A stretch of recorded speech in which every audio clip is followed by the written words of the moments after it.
Welcome to your TOEFL listening, note-taking mastery in 5 steps so that by the end of this video you have a improved TOEFL score from TOEFL Talk with NoteFull. This is episode number 12, and in this series we teach you the tips and tricks to succeed on your TOEFL. We give you the critical training, which this episode is a part of, to improve your skills, to improve your score, and the personal support to answer your questions.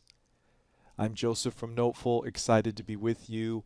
Let's begin our critical training. So on the screen you see this great infographic, and this comes from our Facebook page. So if you're not already connecting with us through our site, through YouTube, and through Facebook, make sure that you follow the links below this video so you're connected with everything and getting all the support you need.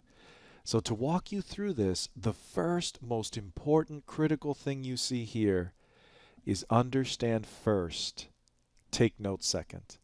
Transformation in the way we think.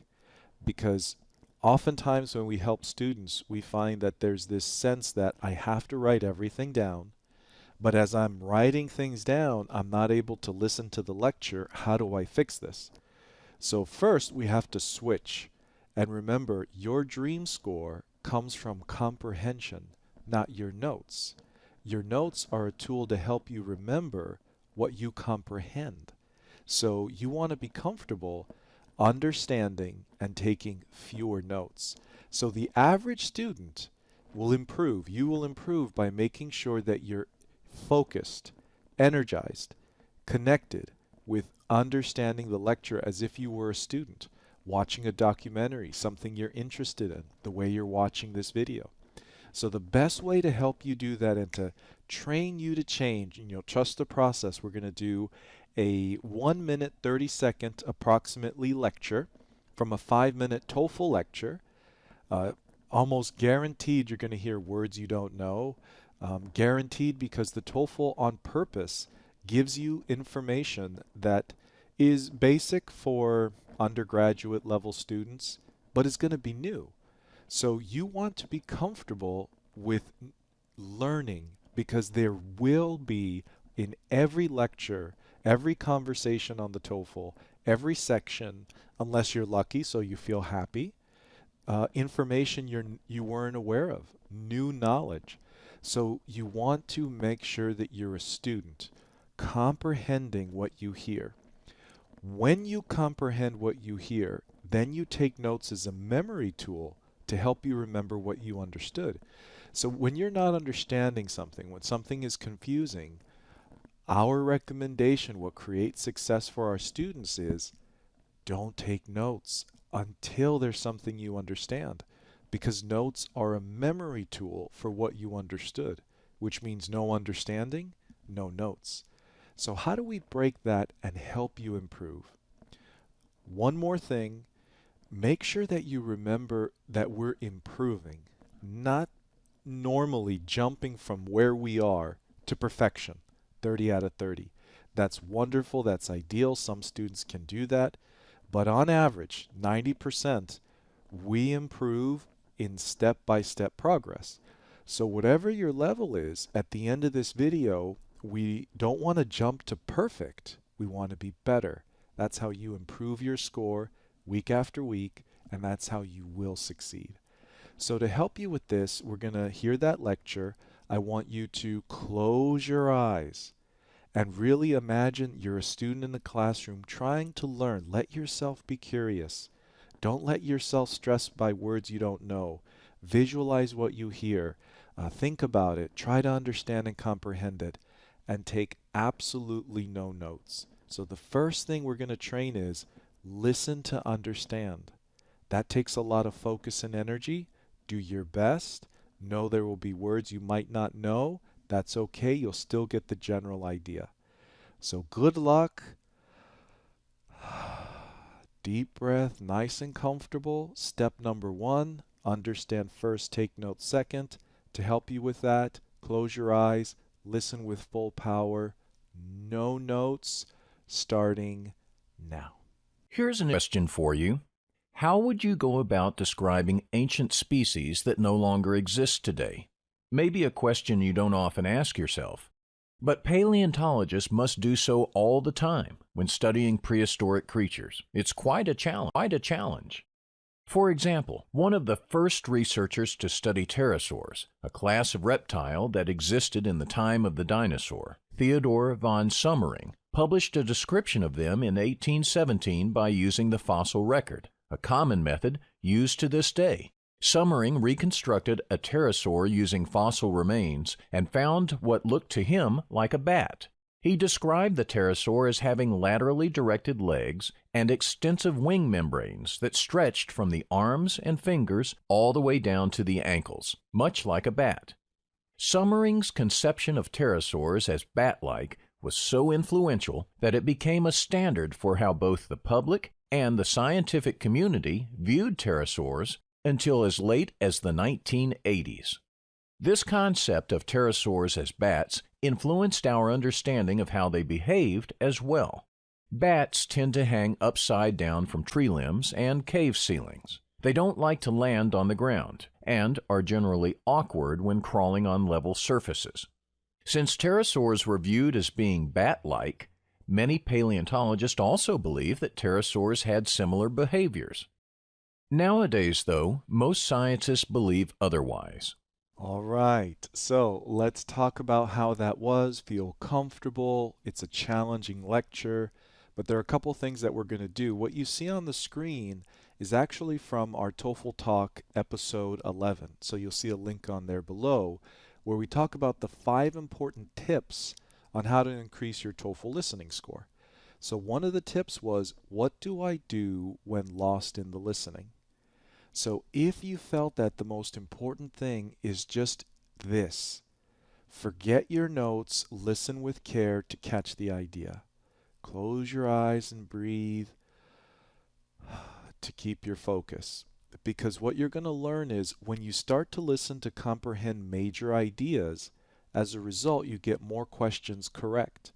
Because this was about 1.5 minutes, right? So you're going to get maximum about 2 questions on this. That means 45 seconds of speech of the lecture is going to be repeating an idea. And that's the question you're going to get about, not this really minor detail, but what is the idea of this first 45 seconds? As we like to say, this first unit of information. And then the next 45 seconds, what was that about? So in the TOEFL lectures, there are paragraphs that are being read out loud to you. So whenever you're lost in the listening, just remember, okay, this is a unit. This can be just maybe one question on the TOEFL, and I just need to get the major idea of what this is about. I don't have to get lost in all the details. And so if so, let's go back to our infographic, and in our understanding, what do we discover? Well, we're going to learn about people who study what? Bones, dinosaurs, fossils, right? I'm pretty sure you had a sense of that. So you picture someone digging in the ground and looking at ancient bones. Then you hear this unique word, right? That's a paleontologist. We're going to review that vocab. Then you hear this strange word, pterosaur. Well, here's a great thing that happens on the TOEFL listening.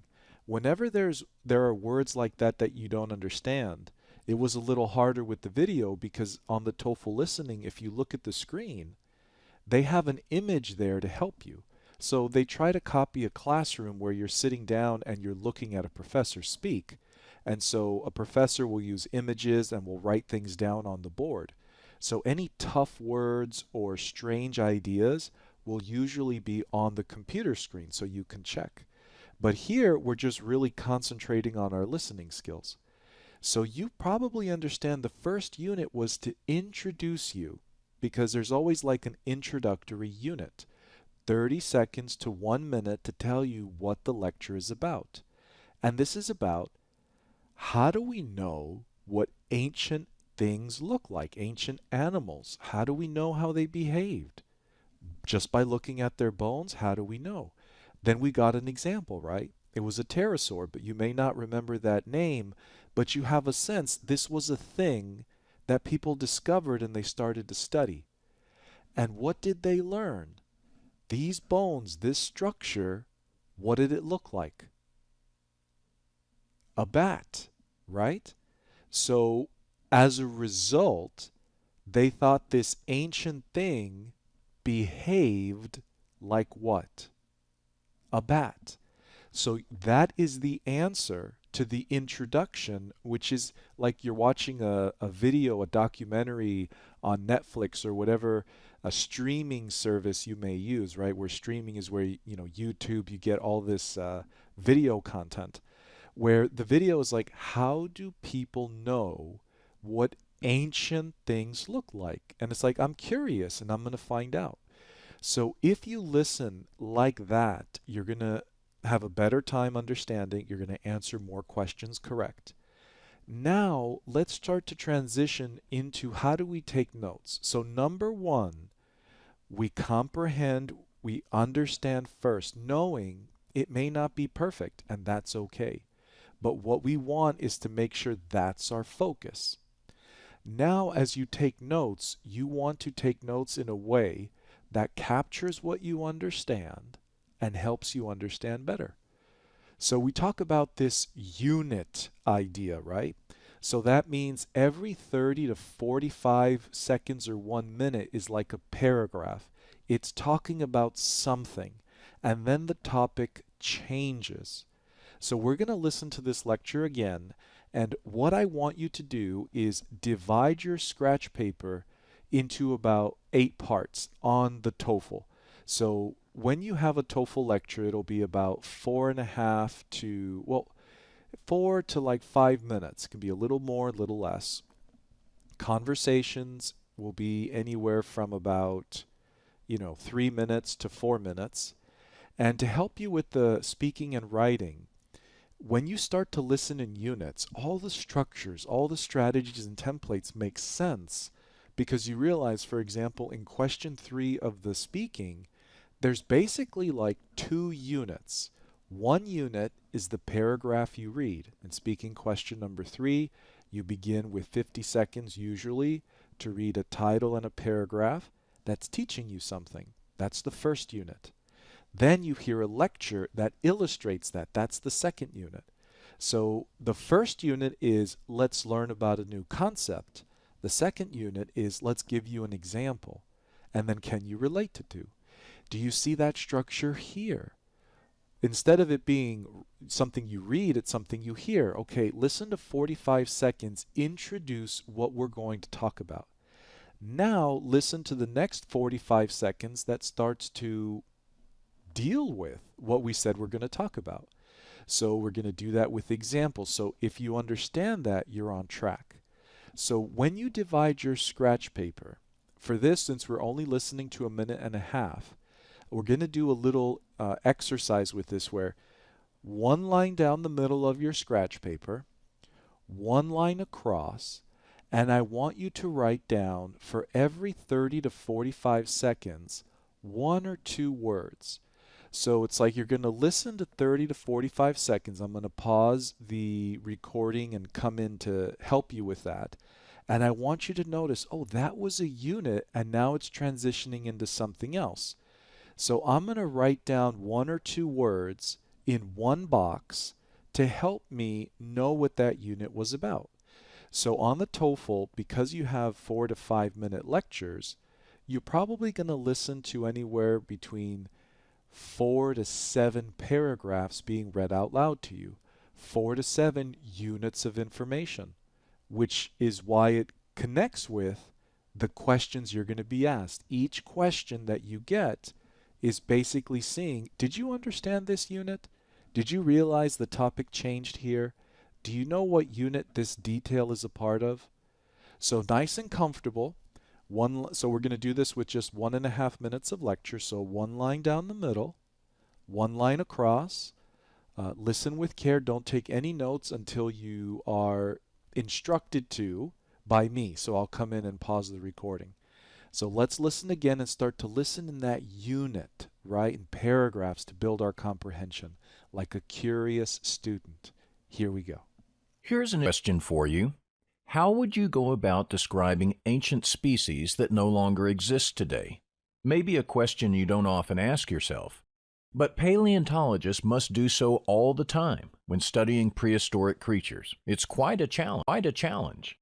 For example, one of the first researchers to study pterosaurs. Now that was a quick introductory unit, about 15 to 20 seconds, so it was a short paragraph.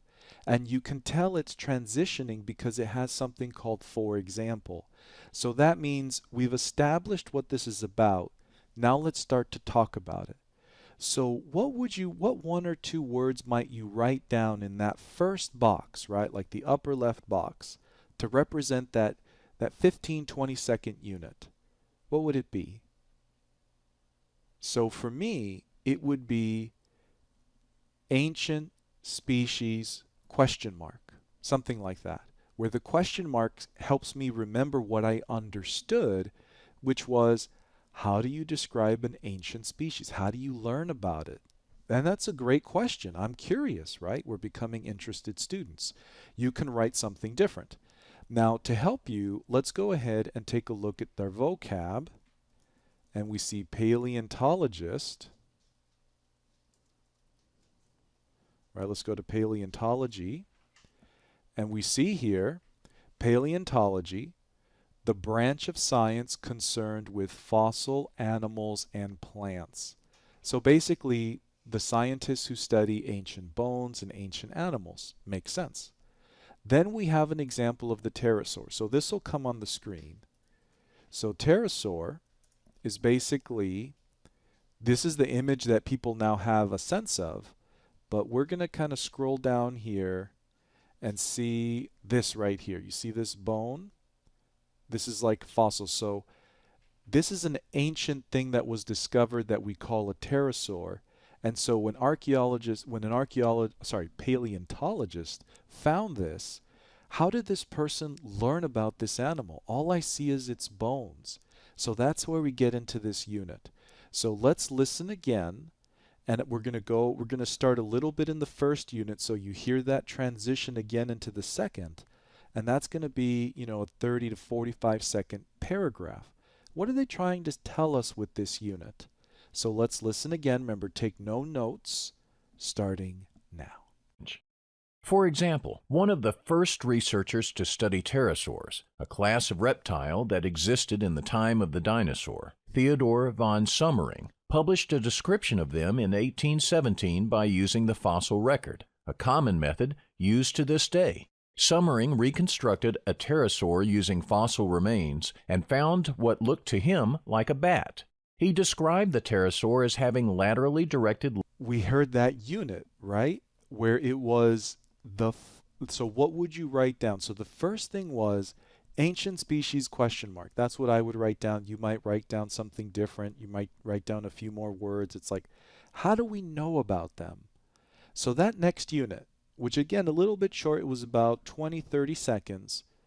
It explained how through this example, this person answered that question. How did this person learn about this ancient species that was discovered? You remember? It was by studying the fossils, the fossil record. So basically it means we learn about this ancient species by looking at the bones, and then we're transitioning into the next unit. So that's the second unit, the fossil record. An example, we look at the fossil record, the pterosaur. So the first box, I would put, ancient species question mark, how do we learn about them? The second unit, fossil record. Everything is about that, looking at their bones. Now we're transitioning into the third unit. This one's a little bit bigger. So let's listen again, right before the transition. And again, you're listening now for what is this 30-second to 1 minute group of words teaching me about? It's teaching me about one point. So let's continue listening. By using the fossil record, a common method used to this day. Sommering reconstructed a pterosaur using fossil remains and found what looked to him like a bat. He described the pterosaur as having laterally directed legs and extensive wing membranes that stretched from the arms and fingers all the way down to the ankles, much like a bat.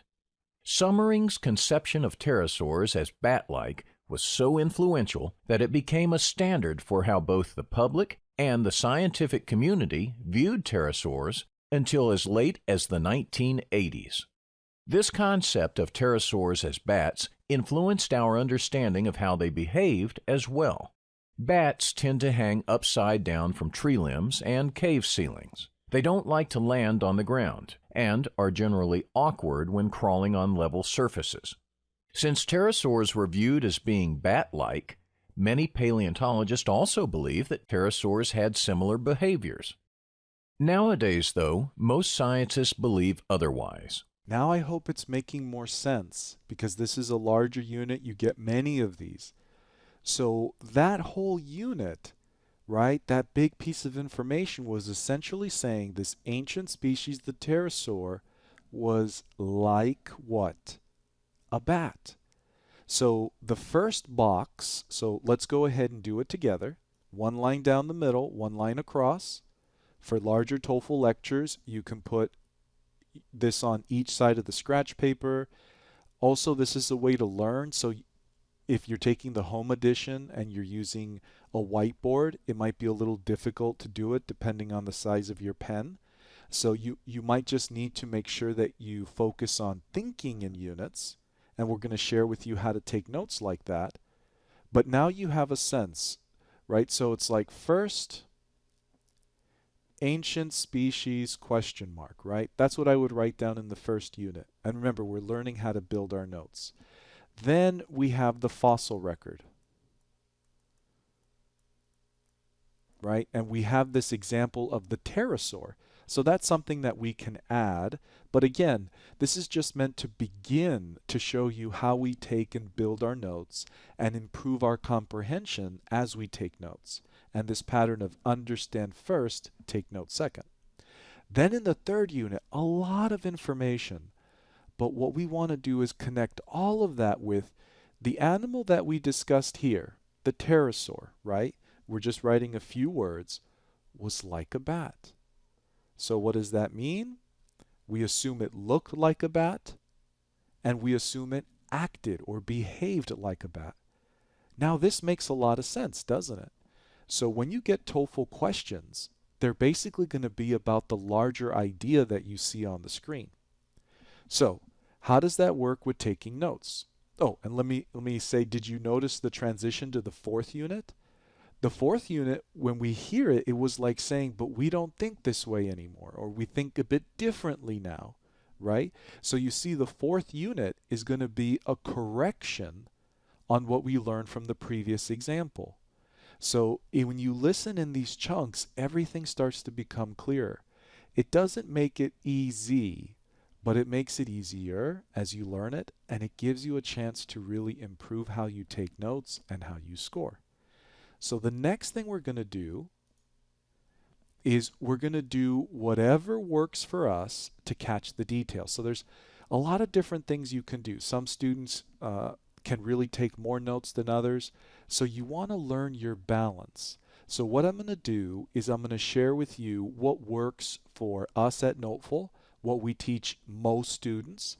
So those of you who are part of NoteFull, you get this as a great reminder.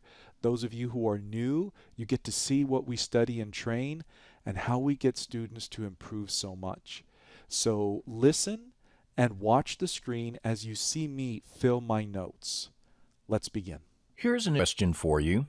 How would you go about describing ancient species that no longer exist today? Maybe a question you don't often ask yourself. But paleontologists must do so all the time when studying prehistoric creatures. It's quite a challenge. For example, one of the first researchers to study pterosaurs, a class of reptile that existed in the time of the dinosaur, Theodor von Sommering, published a description of them in 1817 by using the fossil record, a common method used to this day. Sommering reconstructed a pterosaur using fossil remains and found what looked to him like a bat. He described the pterosaur as having laterally directed legs and extensive wing membranes that stretched from the arms and fingers all the way down to the ankles, much like a bat. Sommering's conception of pterosaurs as bat-like was so influential that it became a standard for how both the public and the scientific community viewed pterosaurs until as late as the 1980s. This concept of pterosaurs as bats influenced our understanding of how they behaved as well. Bats tend to hang upside down from tree limbs and cave ceilings. They don't like to land on the ground and are generally awkward when crawling on level surfaces. Since pterosaurs were viewed as being bat-like, many paleontologists also believe that pterosaurs had similar behaviors. Nowadays, though, most scientists believe otherwise. So now let's review what works for me. And what you notice is that I listen more than I write. So the first thing is that when I write something down, I have understood it. So if I miss something, I don't write everything down, I have it in my memory, and the words will help me to remember what I heard. And so what you see on the screen, the first thing that I want to highlight is understand first, take note second. The next thing that you notice is I tend to have what works for me, what we teach, are what we call little hyphens, little dashes, to help me say this, all these notes in this line are about one specific point. So you see that throughout the notes.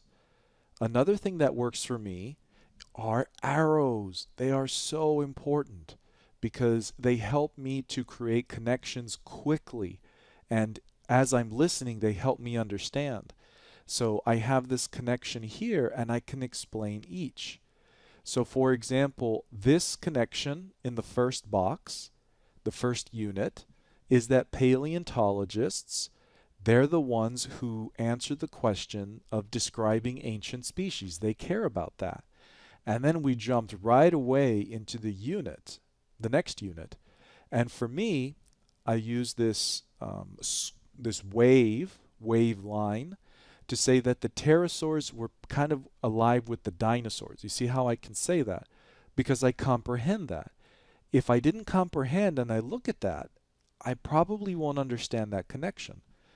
The other thing is I misspelled today, didn't stress, crossed it out, and then had TDY.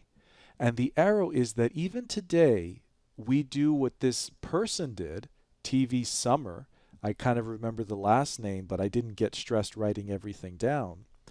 That even today we use the fossil record the way TV Summer did to describe this pterosaur, this creature that was alive with the dinosaurs.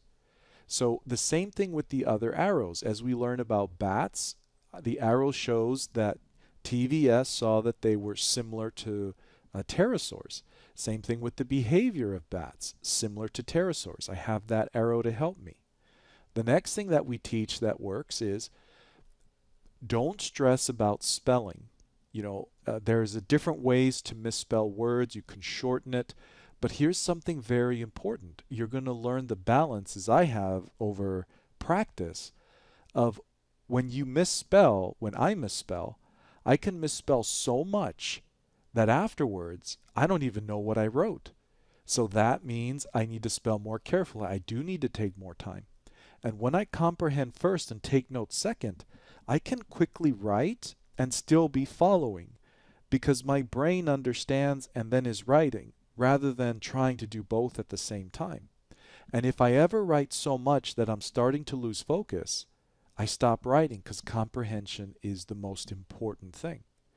Now, the other thing that I want to show you is that when we spoke, I heard 3 units. But when I was taking notes, it came naturally to me to feel that there were 4 units. So I'm always alive with what's happening, and it kind of changes. We're going to talk about this with the 5th step, about practicing to find your rhythm. Because what this does is I'm not stressed about finding the perfect units. It's not about that. It's just about helping me remember I'm constantly calmly aware of, okay, this is one piece of information focused on this. Now I'm moving to something else. So as a balance, any lecture on the TOEFL, you want to limit to 6 or 7 units. More than that, and it's too many. It's no longer units, it's like details. So anywhere from 4 to 7 units per lecture is ideal. So when we finish this in the final about I think 2.5, 3.5 minutes, it would just be a few more units. The other reason why I did it this way is because on the screen it's a bit small, so I didn't want to write through the line, so I moved it to the next unit. But you see, it was kind of a good place to switch it. So this is what we train. This is what works for us. You can re-watch it and you can connect. Now let's go to our infographic and move on to the fourth step. So the fourth step was what you already noticed, where we talk about keeping it short. So when you saw my notes, you saw that I just wrote anywhere from 1 to maybe 4 words per dash, right? Per point. Because I just want words that help me remember what I comprehended. And I indent to show details. So if we look at our notes again, we see that, right? About 1 to 4 words per note, and that I use indentation, right? Which means I'm moving my notes to the right and then move them back to the left to show details and new topics. So this way we improve our note taking, and this is something that you're going to see how we take notes if you watch our other videos on YouTube, when you take classes with us to train. This is the mastery. So if I don't understand, I don't take notes. Now, practice makes perfect. So what that means is this same lecture that you just heard, you can repeat that several times until you get a rhythm. You're not writing everything you can down. You're building the habit of calmly learning, comprehending in units, taking notes to remind you of what you remember, moving, indenting, moving to the right so that you see, okay, this is a detail of that. I remember the connection. You're using arrows. So when you also practice, a great tip is that take notes on something today, like what you did in this video. Then tomorrow, or the day after tomorrow, then tomorrow, or the day after tomorrow, what you want to do is see, can you use those same notes to explain what you heard a day or two ago? Then it's a perfect example of, am I successful in writing down words that trigger my memory? Or did I misunderstand something? Do I not know how to say something? Have I abbreviated or misspelled a word too much? Have I used arrows without really understanding how I'm using them? And then that part that you don't understand, you listen to the lecture, you review the transcript to kind of reconnect yourself with what you understood, and then you'll say, oh, you know what? I think these words weren't really helpful. If I wrote these words down, I would have probably remembered better. So the most important thing that I can share with you, which also follows from our previous video, how much do I need to study? We taught you that the average student who seeks to improve and really get their dream score over the course of months, because their scores are so demanding, is that we want to think in terms of 20 and 100 hours. 20 hours to notice meaningful improvement in how we do something, and 100 hours to really know we're ready to get a higher score on our TOEFL, 4 more points at least, with very strong focused study. So when it comes to improving your notes, improving your comprehension, your vocabulary, so that you can answer more questions correctly, boost your understanding and defeat this exam, you want to think in terms of that, 20-hour units. So after studying note-taking, listening, reviewing lectures for 20 hours, you can expect, following what you learned here, your notes are better, you're getting more questions correct, your score has improved. So let's review now once more, because we completed our training. It was tough. Really happy that you stuck through it. Remember, it's a tough section, but no matter what, comprehension, understanding first, taking notes second. Notes without comprehension are distracting and often not very helpful. Number 2, divide your scratch paper into 8 parts per lecture. 1 line down the middle, You can put, one line across or 2 lines or 3 lines across, depending on how small you write down your notes. But even if you don't do this, just think about it mentally so that when you change how you write notes, you're thinking in units, you're listening in units, okay? 20 to 45-second units of information because you're going to get a question on each. The next thing is do whatever works for you. Some students succeed better with more notes, some with fewer notes. Use arrows, misspell words, abbreviations, the dashes, indentation. Whatever you feel helps you remember, and keep it short. You don't need minor words or small words, of, on, unless they help you with meaning. You just need 1, 2, 3, 4 words to capture a big idea, so when you see them, it helps you remember what you understood. And practice makes perfect. Most importantly is how you're taking notes today. When you look at it, in 1 or 2 days, can you remember most of it? Not perfectly, but it actually is like, wow, I remember these notes do their job. They help me with my short-term memory. Then you know they're going to help you on your exam, and taking them is helping you improve your comprehension. And that completes our critical training for today. So wonderful job. It was a tough, intense lecture. I hope that you found what you learned valuable. As usual, the first thumbs up goes to you for your hard work, commitment, dedication, making it to the very end of this lesson. It wasn't an easy one. So thumbs up to you, and if you like this content, make sure to give us a thumbs up so we keep it coming. Subscribe to the channel if you haven't already. We launch, as you know, an episode every Thursday or every other Thursday, depending on our schedule. And make sure to join us on Facebook if you haven't already. You see the link below the video. That's where you get great infographics like this. You can connect with us through Facebook Messenger, and we're there to help you 100%. So the next thing is, if you can comment below, how you felt about this video and what will you do from now on to improve your TOEFL score, your TOEFL listening, your note taking as a result of taking this video. We'd love to see it. Great to see what makes sense to you and what you're connecting with, and just to hear that what you're committed to get your dream score. And finally, for those of you who are ready to keep working together, who are not already a part of NoteFull, right? When this video was launched, February was coming, 2021, and that's when we have our new set of classes to help you on every section of the TOEFL. We launch a new course every month to get our self-study material that focuses on note-taking and so much more for every section. Click on the link below to learn how to work with us, what's available for you. We'd be excited to connect to make 2021 the year you defeat your TOEFL. So it was a pleasure. Keep it up. Your success is coming. It's not easy, so stay strong and know that we're partnered until you succeed. So until the next episode, study hard. Hope to see you in class.